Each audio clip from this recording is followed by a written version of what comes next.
Welcome to Finding Alara, a safe space where authors, artists, and creatives share their world-building style and mindfulness tactics. Brought to you by Bushland Castle Productions, a micro-publisher with an author support platform that nurtures creative growth and storytelling excellence.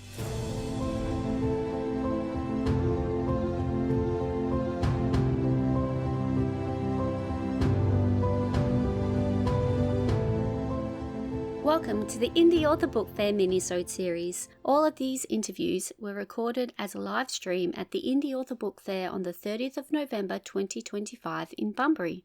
Each minisode will have a live interview component with myself or Paul Vandermeer from Forest.chat, an interview the guest had with Chris Ilsley on the day, and an excerpt from one of their creative works, which may just inspire you to have a closer look at what is available in the indie book world. Feature guest 11 of 27 is David Cornford.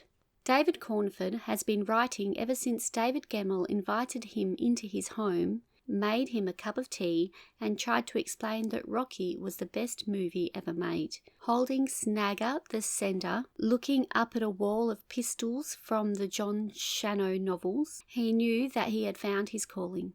Born in Canada, raised in England, and then let loose on the world, David has lived in India, America, and now calls Western Australia home. When he is not lost to his writing, David enjoys trying to grow every sort of fruit and vegetable and watching anything apocalyptic. He is supported by his wife of unfathomable patience and his bemused daughter, who is a pixie mermaid fairy. David's book, Blood and Wild Places, The Great Plan, a novella, has the hook, 4 of the oversized warriors that guarded the tent entered the gloomy interior. His full-length novel, Chosen of the Dark Realm, The Great Plan Book 1, has the hook, her eyes were drawn to a narrow single column, stone lectern, and the book it held. She looked at the dark lines on the pages. Blood. She studied the lines. The fabric of this realm was parted. Something was bound into the book but has now been released.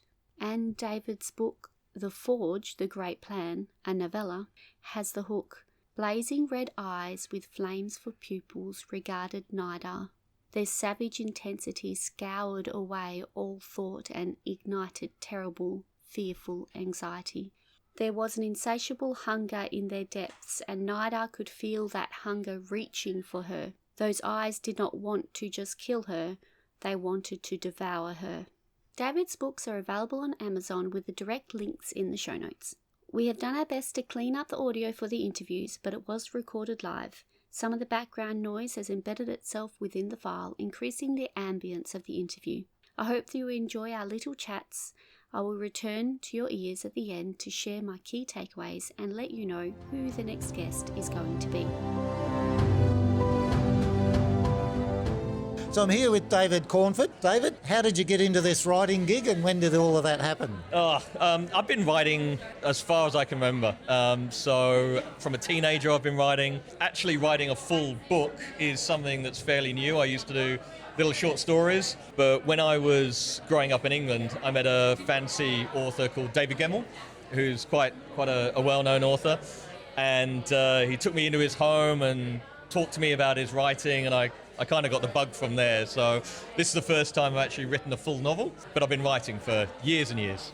Right. So you've got a couple of novellas which are online only, is that correct? Yeah, so I've got, this is, Chosen of the Dark Realm is my debut book. That's in physical copy. And then I've got a couple of novellas online, only ebooks at the moment, but at some point I will print. Right. Where can people get those? Amazon. At the moment it's only on Amazon, but next year I think I'm going to spread it a little bit wider and get them on other ebooks. But yeah, Kindle Unlimited and Amazon at the moment. And Amazon. Okay, so that brings us to like the question about indie author publishing. Yep. Did you know what you were getting into? Absolutely not.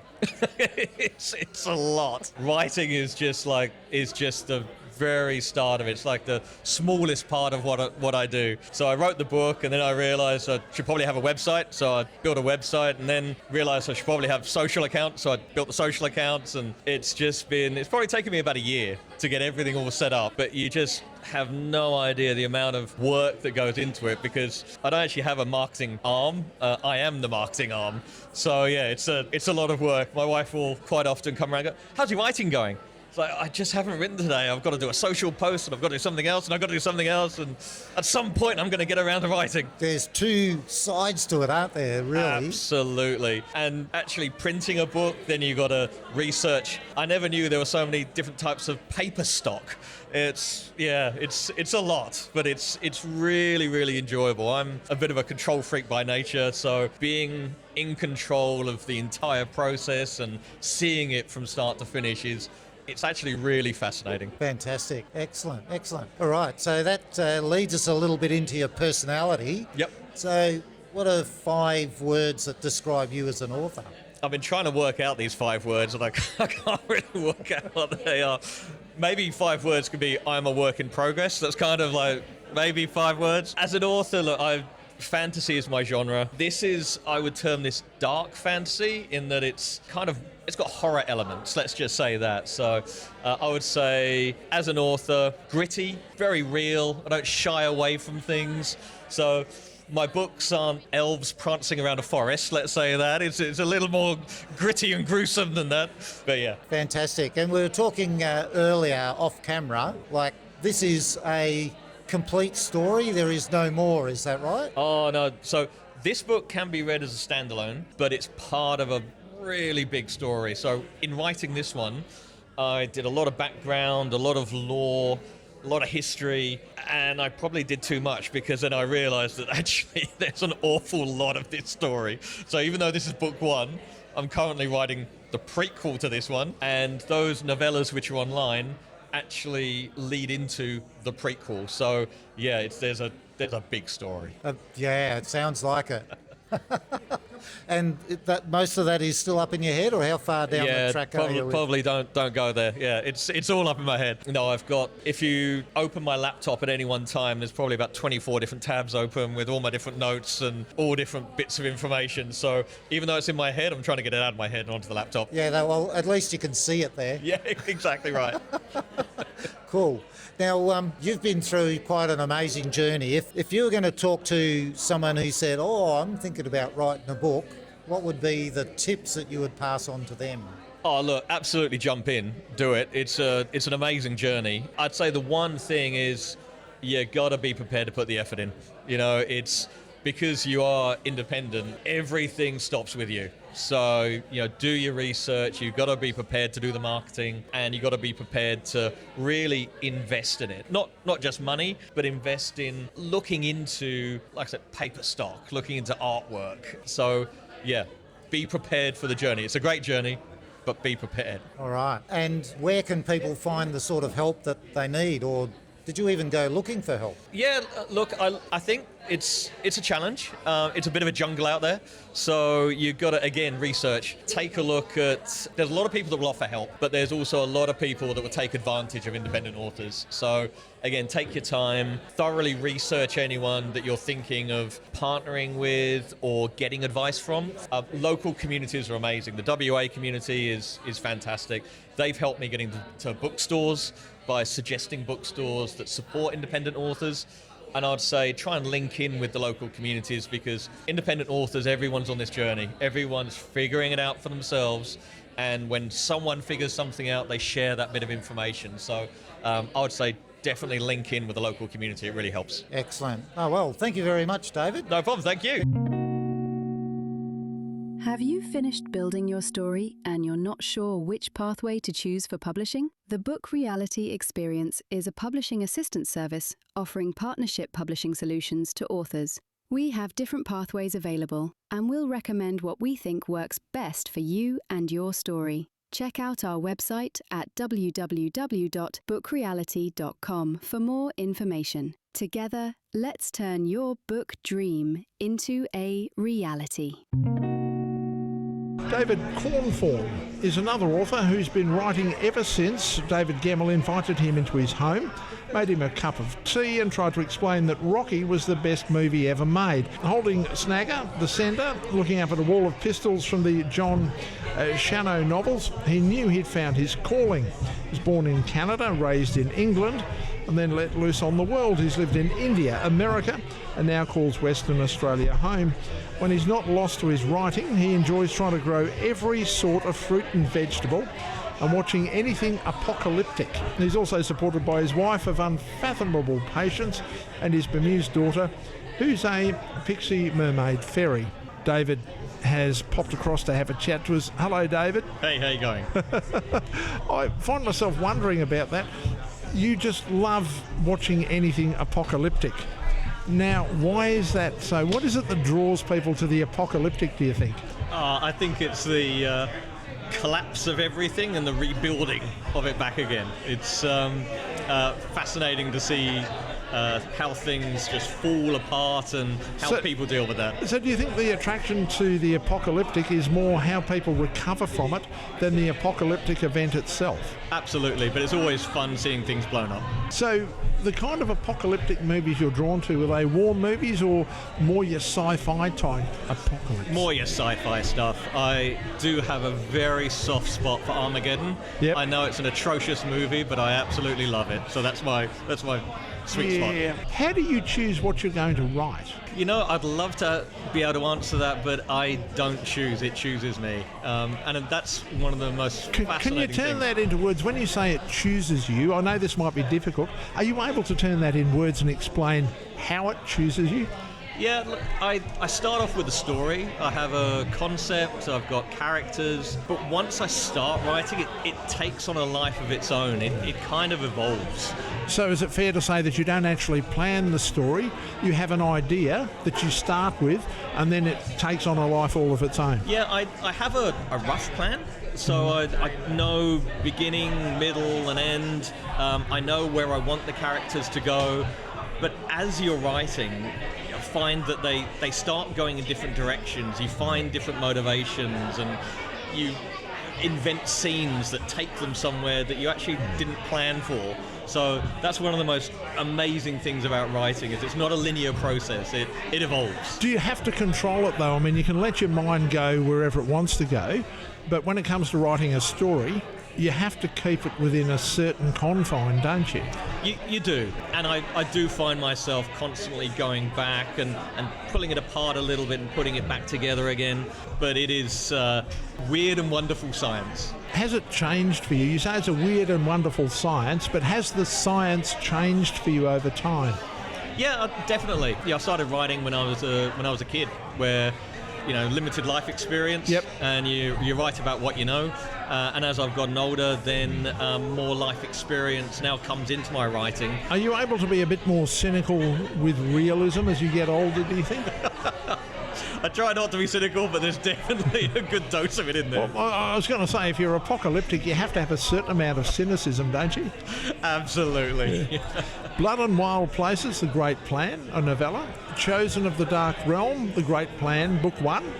The Forge, A Great Plan, a novella.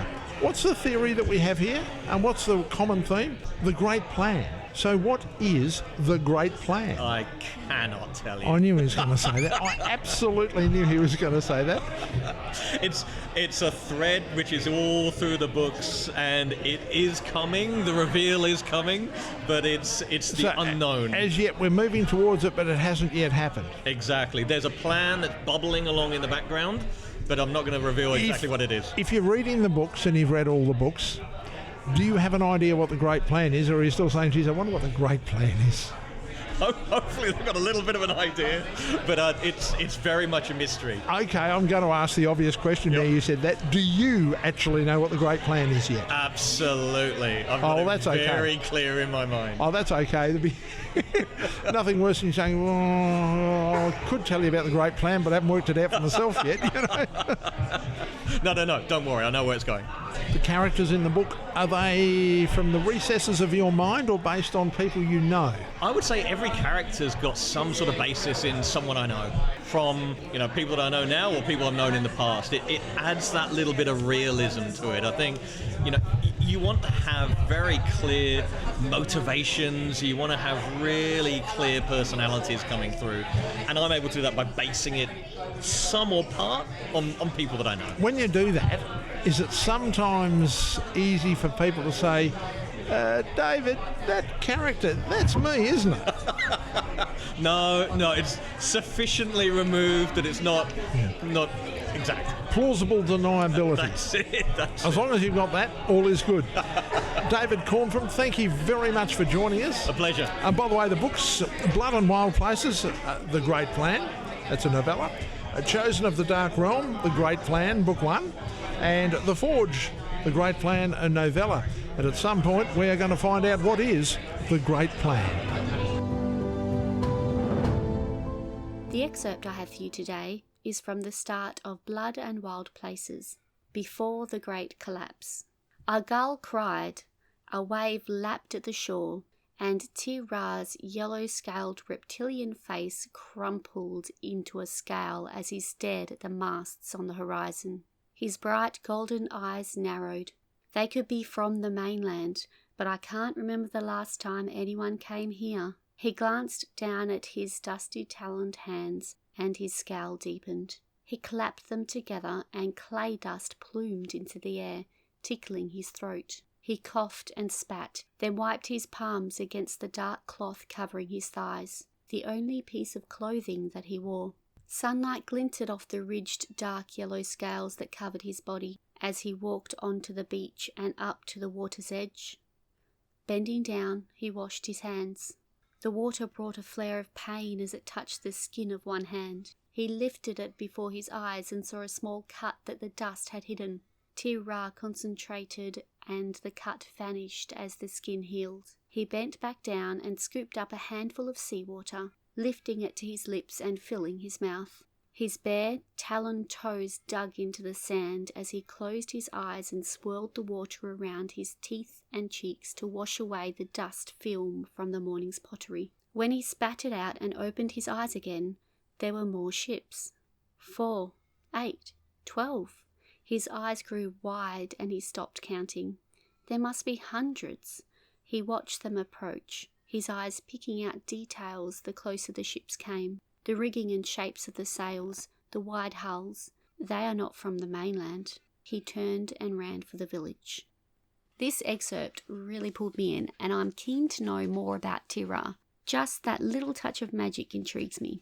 I missed the chance to talk to David at the event outside of a passing hi, so it was great to listen to his interviews. My first takeaway is his world building. I really love it when you read a story and you can tell that there is so much more intrigue in the world. I think David's stories will be like that. My second takeaway was his tip to jump into self-publishing but be prepared to put in the work. It's very rewarding, and every time you learn something new, you shouldn't need to learn it again, but there's always something else. My third takeaway was knowing his end goal. I think that helps with foreshadowing in the narrative. What were your key takeaways? If you'd like to carry on the conversation with David, then he has Facebook, Instagram, Goodreads, and his own website, davidcornford.com. You can find all the social links in the show notes along with his book information. In the next episode, you will hear from David Blacker.